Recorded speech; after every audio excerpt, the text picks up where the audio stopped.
दोस्तों, अमेरिका ने एक ऐसा कदम उठाया है जिससे भारत के निर्यात क्षेत्र में हलचल मच गई है। डोनाल्ड ट्रंप ने भारत के कई उत्पादों पर 50% तक टैरिफ लगा दिया है। आखिर ये फैसला क्यों लिया गया और इसका हमारी अर्थव्यवस्था पर क्या असर होगा, चलिए समझते हैं।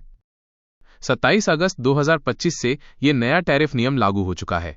ट्रंप ने कहा कि भारत ने रूस से सस्ता तेल खरीदा, इसलिए उन्होंने एक और 25% का पेनाल्टी शुल्क पेनल्टी ड्यूटी लगा दिया। मतलब पहले से जो 25% था, अब उस पर अतिरिक्त 25% जुड़ गया, कुल 50% टैरिफ बन गया। इसका सबसे बड़ा झटका उन क्षेत्रों को लगेगा जहां से भारत अमेरिका को सबसे ज्यादा माल भेजता है: आभूषण, जूते, फर्नीचर और रसायन। सरकारी अनुमानों के मुताबिक लगभग 48 अरब डॉलर का निर्यात जोखिम में आ गया है। इसका मतलब है कि लाखों लोगों की नौकरियां और एमएसएमई, सूक्ष्म, लघु और मध्यम उद्यम के लिए मुश्किल घड़ी शुरू हो गई है। लेकिन भारत भी खामोश नहीं बैठा। सरकार निर्यातकों को समर्थन देने के लिए नई नीतियां ला रही है, जैसे कि जीएसटी राहत, नए बाजारों की तलाश और क्रेडिट सपोर्ट।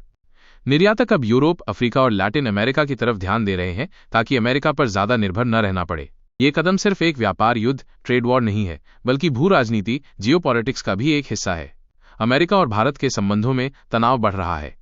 मोदी और ट्रंप के बीच विश्वास की कमी, ट्रस्ट डेफिसिट की बात हो रही है। विश्लेषकों का कहना है कि भारत शायद अब रूस और चीन के साथ अपने रणनीतिक संबंधों को और मजबूत करेगा। तो दोस्तों, कम समय के लिए ये टैरिफ भारत के लिए एक बड़ी चुनौती है, निर्यातकों के लिए मुश्किल है और जीडीपी ग्रोथ के लिए खतरा है। लेकिन लंबे समय के लिए शायद ये एक मौका भी हो सकता है, नए बाजारों की तलाश करने और अपनी अर्थव्यवस्था को और मजबूत बनाने का। आप क्या सोचते हैं, ये 50% टैरिफ भारत के लिए ज्यादा नुकसानदेह है या एक छिपा हुआ अवसर? कमेंट करके अपनी राय जरूर बताएं।